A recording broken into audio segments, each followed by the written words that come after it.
Hey everybody, how's it going? This is John Breeden. It is February 12th, 2021. I am back. Man, I was exhausted doing that show last night. It was well past 1 o'clock. I was just exhausted doing that show, but I am refreshed and ready to go here. It is Friday afternoon. We are 2 days away from the run-in of the Great American Race, the Daytona 500. And we got a lot to talk about. The truck race is tonight. And we have the Xfinity race tomorrow, as well as the ARCA race tomorrow afternoon. And then, of course, Sunday at 2:30, it is the Daytona 500. So I do want to clear two things up here, two notes. So, as I just mentioned, the race is the Daytona 500 at 2:30 on Sunday. I speculated that they had moved the time up to 1 o'clock, and I was wrong. I checked on the NASCAR mobile app as well as NASCAR.com, and they both still have the race starting at 2:30. So I speculated that they may have moved it up because of possible weather in the area. And it does call for possible rain on Sunday. And so I figured, oh man, they're already worried about it, and they're going to move it right up.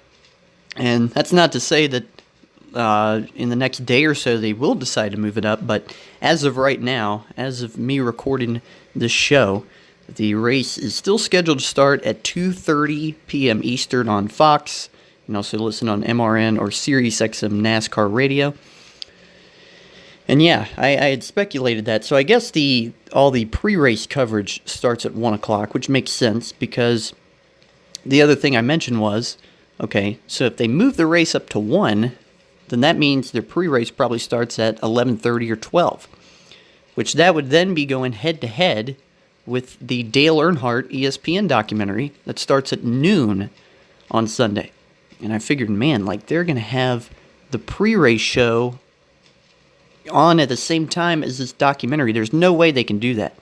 And I've speculated that they'll probably just move the time of the documentary coming out to earlier or later on, but that is actually not the case. So the pre-race coverage starts at 1 o'clock, either on Fox or FS1. I actually don't know. Probably going to be Fox, but check both those channels. And, of course, the Dale Sr. documentary coming out at 12 Eastern, 9 Pacific on ESPN. So you can tune into that. You can watch both before the start of the Daytona 500. And yeah, hopefully there's not rain, because my goodness, I have class on Monday, so I'm really hoping we get in on Sunday. And I know some people are going to say, well, they're online. Nope, my classes go in person, at least on Mondays. I'm in person. So yeah, I'm hoping this 500 gets in here on Sunday. So the only other thing I'm going to talk about before we get into the starting lineup for the Daytona 500 is, yes, there was controversy at the end of that second duel last night, and the controversy came when Bubba Wallace was going down the backstretch, passing Martin Truex Jr. with help from Kyle Busch, and it looked like both of them may have went below the yellow line. And the angle that Fox showed, it appeared that maybe their left side tires were right on the line. And to me, it's a hard call, because if you watch it, so they're going down the backstretch. Austin Dillon's getting the run on the outside. Truex is on the inside. Truex went up to block Dillon, but got shuffled out, and so he was put in the middle. And he was thinking about going down and blocking Bubba, but thought different of it and stayed in the middle. And it looked as if Bubba and Kyle kind of went down low to avoid running right in the back of Truex. So to me, you can make an argument that they were forced down there. And, I mean, to me, I watched and I figured, well, okay, had they gotten out of the gas and tried to get in behind Truex, there would have been a huge wreck. I mean, there was no way they could have reacted in time to get up behind Truex. So to me, that's kind of one of those calls where it's like, it looked like they were forced down. And so it appears, I mean, I'm looking at the starting lineup here. Bubba Wallace is starting 6th on Sunday, and Kyle Busch is starting 10th. So to me, it looks like no penalty is going to come of it. So there you go. I'm going to go ahead and go over the starting lineup for the 500 and then give my take on what I think is going to happen Sunday and who I think is going to win. So we have the front row here. Very interesting after last night's race. We have Alex Bowman on the front row with William Byron. Now, as of this moment, as of me recording the show, Alex Bowman is not making an engine change. So he is still starting on the pole for the Daytona 500. And of course, they still have William Byron listed here, but it's obvious he's going to have to go to a backup car after he got involved in that big wreck that was set off by Garrett Smithley getting in a Brad Keselowski. He's going to have to go to a backup car. So that's going to move Austin Dillon to the outside of the front row. And Alex Bowman, I don't know. We'll have to see whether or not he changes that engine. His engine did not blow up, but he was certainly having engine problems. So my guess is that he is going to end up making an engine change and going to the back, because to me, I just don't know if you're going to risk that or not. If you're really going to risk going out there and just blowing an engine immediately, rather than, change the engine. We're going to have to start in the back. It's going to suck, but at least we still have a shot at winning this race. So we'll see, but at this moment, Alex Bowman will lead the field to the green on Sunday. So we have row 2 here, Eric Almirola and Austin Dillon, the two dual winners, and they looked very strong in both their duels. So they will start from row 2. Christopher Bell and Bubba Wallace in row 3. Two young up-and-comers. I mean, Bubba Wallace, this is his 4th full-time season. Christopher Bell, this is his 2nd. So they will start from row 3. Bubba looked... look, he has a fast car, but he was making a lot of aggressive moves that put him in bad situations. So, to me, he's got to reassess. He's got to stop making some of those bad moves he made in that dual race. And, he even said it himself. He made a lot of stupid mistakes. So, hopefully he can get that figured out for him. He can get that figured out and not make those same mistakes, so he has a better shot at winning. Row 4, 2 veteran drivers, 2 former winners of the 500. You have the 2008 winner, Ryan Newman, and the 2007 winner, Kevin Harvick. Looking throughout this field, there would be no better story for the 500 than Ryan Newman. No better feel-good story to win this race, I think, than Ryan Newman. You remember last year when, he literally was almost killed in that last lap wreck and was about 100 yards away from winning. And, I think everybody, if their driver doesn't win this weekend, I think they're going for Ryan Newman. So we'll see what happens. He's starting 7th, and he is a very smart super speedway racer. He knows how to put himself in position to win. He was up there in that top 3 in his duel last night. So Ryan Newman looking for the big redemption story. He starts 7th. Row 5, we have Joey Logano, the 2015 winner. Kyle Busch still going after his first Daytona 500 win. We have row 6, we have Ryan Preece, who got himself in on speed, and Chase Elliott, the defending Cup champion, looking for his first 500. With row 7, we have Kyle Larson back in the Cup Series. Remember, he almost won the 2017 Daytona 500, got passed on the last lap.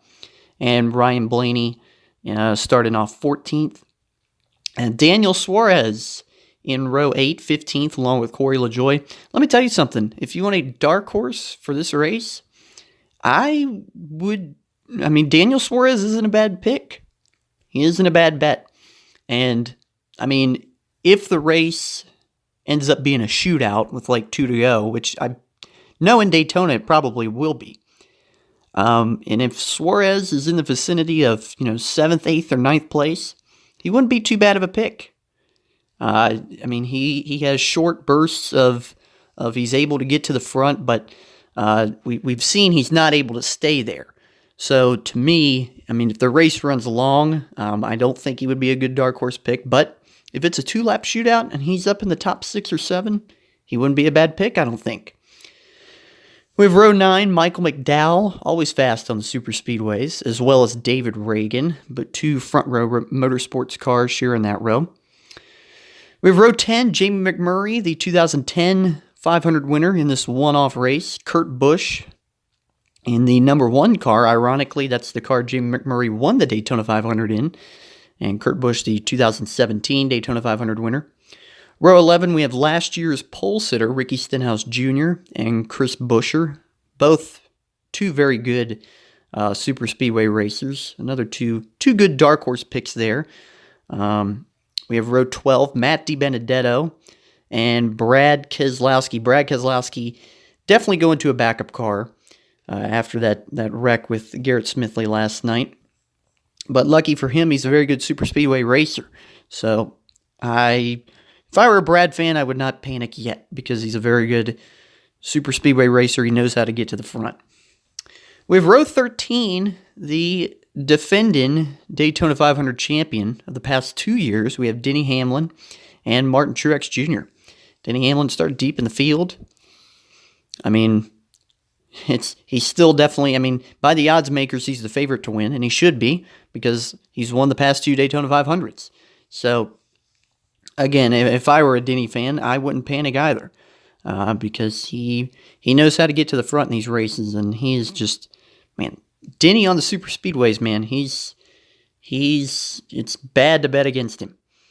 And, of course, he shares that row there with Martin Truex Jr., who had a shot to win that duel last night, but got hung out and didn't end up winning. Row 14, we have Cole Custer and Joey Gase. Cole Custer actually wrecked there on the last lap of that first duel, I forgot to mention, last night. And so I don't know how bad the damage was. It didn't look too bad, but he's probably going to end up going to a backup car. We have row 15, we have Tyler Reddick, good super speedway racer, and Chase Briscoe on that row. Chase Briscoe going to a backup after his wreck in that second duel. Row 16, we have Eric Jones in his first time in the 43 Richard Petty Motorsports car. Derek Cope on that row as well, the oldest starter of the Daytona 500, 62-year-old Derek Cope, the winner of the 1990 Daytona 500. Row 17, we have Quinn Houff for Starcom Racing, and Ross Chastain making his Chip Ganassi Cup debut. We have row 18, Cody Ware and Anthony Alfredo. Alfredo making his first Daytona 500 start. Row 19, Josh Bilicki, BJ McLeod, and row 20, Austin Cindric and Kaz Grala. Both of them got into the Daytona 500 on speed. So there you go. That is your Daytona 500 lineup. Who is going to win this race? Like I said, the best feel-good story, I think, would be Ryan Newman. And let me tell you something. Just to add to that, I think that would be one of the biggest moments in NASCAR history. If he is able to come back after what happened in this race last year and win the Daytona 500, I think you're looking at one of the biggest stories in the history of NASCAR. Up there when Dale Jr. won the Pepsi 400 the first time they went back to Daytona after Dale Earnhardt died. That's how big I think this would be if Ryan Newman were able to pull this off. So, in my heart, I am rooting for Ryan Newman. But, man, I don't know. My brain is telling me that it's time. It is time for Kyle Busch to win the Daytona 500. And he's coming into this year with a new crew chief, whole new mindset after some would call his worst year statistically last year. I don't actually think it was his worst year statistically, but some in their opinion would say it was his worst year. I think 2014 might have actually been worse. I don't actually know. So a lot of people are saying coming off his worst year, he's going to come back and be right back to where he was in 2018, 2019. And it's hard to bet against him. If you've seen in the past, Kyle Busch has had bad years like 2012 and 2014, and he's come back the next year and he's been a championship contender. After that bad year in 2014, he came back the next year, broke his leg, but still ended up winning the championship. Kyle Busch has a way of, as Rick Allen would say, overcoming adversity. And rising to the occasion.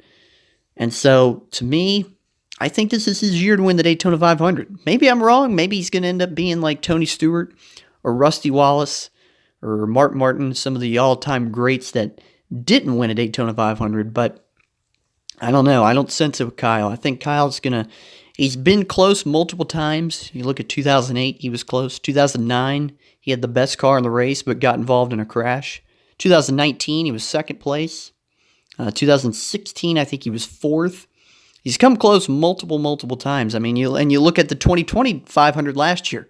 I think kind of some people forget, obviously, that race was overshadowed by Newman's wreck, but Kyle was leading, and he ended up having a blown engine. He's just had some bad luck. And so I think if Kyle is up front, which he will be, and has some luck on his side, doesn't get involved in any of the big wrecks, because there are definitely going to be some, I think Kyle Busch is going to finally win that first Daytona 500. So that's my pick. I think Kyle's going to win. Now, how do I see this race going? I think you're going to see the exact same pattern you've seen the past couple of years in the Daytona 500. There's going to be some big wrecks. It's going to start off with some good 2 and 3 wide racing, and then you'll probably see them get single file until the end of stage 1. And then, of course, they're going to go at it for the stage 1 win, probably get 2 and 3 wide, maybe a wreck. They're on like the last lap of that stage. It's usually what we see. And then stage 2 will probably be just about the same, pretty calm, and up until, like I said, the last lap, because it just seems like they always go at it for the stage win, which is good. They should. I mean, it's playoff points. That's what this is all about.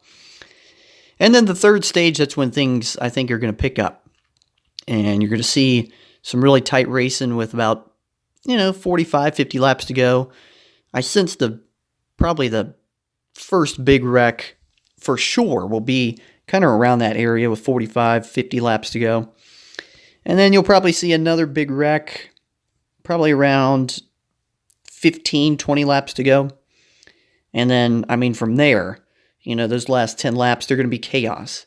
And you're probably going to see multiple overtime restarts like we did last year. And it's going to be chaos getting to the checkered. And it's just going to be all about who can get the best run at the best time. You saw last night in that second duel, that's what it was all about. Austin Dillon, he had a big run down the backstretch, but then it got blocked by Truex. But then Bubba had a big run into turn 3, and it looked like Bubba was going to have it made, but nope. Austin Dillon, he had one last big push from Kevin Harvick and won. So it's all going to be about timing there on that last lap. It's probably going to come down to the last lap like it usually does. And it's going to be an exciting race for sure. These super speedways these past couple of years, they've over-delivered. And so I think you're going to see a really exciting finish, and I just hope and pray that we don't see the finish we saw last year, because that finish was just, it was terrible. Aside from, obviously, had Ryan Newman not gotten hurt, that would have been one of the craziest finishes of all time. This guy wrecks 100 yards from the finish, and you had the closest Daytona 500 finish ever. But, obviously, he was overshadowed by the fact that, Ryan Newman, we thought at least he was, we thought the worst. And so, hopefully, I'm praying that doesn't happen again, and we have a very exciting finish, and everybody stays safe. But yeah, I think Kyle Busch is going to win. I think this is his year to get it done, and I think you're going to see him as a championship contender again this year.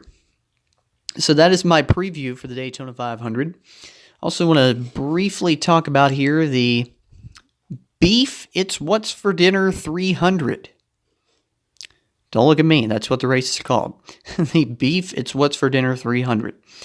So kind of go over some of the notable entries here, and then I'll give my pick to win. This race taking place Saturday at 5 o'clock Eastern on FS1. Jeffrey Earnhardt is in the field in the number 0 Chevy for Brian Berry. Michael Annett, of course, is back, former not Daytona 500 winner, but a Xfinity Daytona winner. We have Brett Moffitt in the field. Tyler Reddick back behind the wheel of a of an Xfinity car in the 03 car. Justin Allgaier, of course, back. Can't count out Justin Allgaier. Noah Gragson also in the field. Noah Gragson won this race a year ago. His first career Xfinity win. AJ Allmendinger also in the field for Colleague Racing. Daniel Hemrick behind the wheel of a Joe Gibbs number 18 car. Of course, obviously you have Brandon Jones and Harrison Burton, both back this year. Austin Cindric, the defending champion, of course, back behind the wheel for Team Penske in the 22 car. And some other notable entries here. Obviously, you have Ryan Sieg back behind the wheel for Ryan Sieg Racing. Ty Dillon did not make the Daytona 500, but he will race in the Joe Gibbs number 54 car. So he is back behind the wheel. Bass Pro Shops is the primary sponsor. And that appears to be all the notable entries I'm going to go over. So Xfinity race, I mean, it's not as big of a crapshoot as the truck race is. I mean, the truck race is usually just wild. But I think it'll be a pretty wild race. You'll see some big wrecks. And you know what? I'm going to go with Ty Dillon. I mean, you got to think outside the box with these Xfinity Super Speedway races as well as the trucks. I mean, Ty Dillon, he didn't make the Daytona 500, so what better way to shake that off than win the Xfinity race at Daytona? It would be his second career victory, and he really needs it. I mean, he really needs something to kind of rejuvenate his racing career. I'm going to go with Ty Dillon for that race. So that's Xfinity. That comes on 5 o'clock Saturday on FS1. The truck race is tonight, 7:30 p.m. on FS1. I'll go over some of the entry lists here. And practice, I believe, might be going on right now as I record this. So some of the entries here, Chandler Smith behind the wheel of the KBM truck. By the way, 45 entries for this Truck Series race. That means 9 trucks are going to go home. That's going to be interesting. But anyway, Chandler Smith in the 18 KBM truck. Austin Hill back this season. You have Johnny Sauter there as well, also back. Not retired yet. Johnny Sauter still behind the wheel. And obviously, I think what everybody is intrigued by is at least the full-time truck debut of Hailie Deegan. Hailie Deegan in the number 1 Monster Energy Ford. Be interesting to see how she fares at Daytona. You have John Hunter Nemechek driving for KBM this year in the number 4 Toyota. And John Hunter Nemechek, former multi-time winner in the trucks. Be interesting to see how he fares. Joe Nemechek in the field tonight. So both father and son running this truck race again. And man, don't sleep on Joe Nemechek, man. He is a good restrictor plate racer. He knows how to get to the front. We have Cody Rohrbar in the Larry Berg truck. I hope I pronounced his name right. I don't think I did, but apologies. David Gilliland is in the field. Another good restrictor plate racer. Derek Kraus back in the number 19 truck. Spencer Boyd, a former winner at Talladega, in the field. Timothy Peters back in the Truck Series this year, racing Daytona. Very good restrictor plate racer. And we also have Todd Gilliland, once again, for Front Row Motorsports. James Busher, a former Truck Series champion, behind the wheel for Al Neese Motorsports in the 44 Chevy. Brett Moffitt, also behind the wheel, once again, for the trucks. Remember, he came so close to winning that 2020 Truck Series title, was leading with, I think it was 2 to go when that caution came out, and Sheldon Creed was able to capitalize and win that championship in Phoenix. Sheldon Creed also in the field, by the way, the defending Truck Series champion. Raphael Lessard in the field as well. He won Talladega last year. Ryan Truex also in the field for Al Neese in the 40 truck. Stuart Friesen back once again in the Truck Series, driving his 52 truck. Drew Dollar for Kyle Busch Motorsports in the number 51 Toyota. Ray Cicerelli is in the field. I thought he quit. What happened there? Did he have a change of heart? Anyway, he's in the field. Parker Kligerman, another good restrictor plate racer. He's won Talladega twice in the trucks. Matt Crafton also in the field, another decent restrictor plate racer, and 3-time truck champion. Grant Enfinger also in the field, once again for Thor Sport, and Ben Rhodes also in the field. So, like I mentioned, these truck races are also pretty much a crapshoot. And sometimes the truck race, I swear, is like the best race of the weekend. So, let me tell you something. If you don't usually tune in to trucks, I mean, you got to tune in and watch Daytona. Because it usually gets wild. Jesse Iwuji also in the field. Great story that he's in the field. Good to see him in the field. So, my pick for this race, it's hard to even say. I mean, usually a rookie or an up-and-comer usually wins this race. I mean, you had Kaz Grala win it a couple of years ago. John King won in 2012. Nobody even talks about him anymore. He won this race. So, that's pretty much somebody I'm going to go with. I mean, like I said, you got to think out of the box for this one. I'm going to go with Chandler Smith. I mean, he is racing full-time in the trucks this year, and what better way to start that full-time season with KBM than win Daytona? You got to think outside the box in these Daytona races, so that's who I'm going to go with. I think Chandler Smith is going to win tonight's truck race. Ty Dillon is going to win the Saturday Xfinity race, and then Kyle Busch is going to win the 2021 Daytona 500. So it looks like it's going to be an all-Toyota weekend, an all-Toyota Joe Gibbs KBM weekend. That's what I think is going to happen. So there you go. That is my preview for the 2021 Daytona 500. I will be back hopefully on Sunday night, albeit any rain that either postpones or delays the race. I'll be back on Sunday night to recap the Daytona 500. The next time I do a show, we will know who walked out with the Harley J. Earl Trophy. And that is it. Everybody have a great day.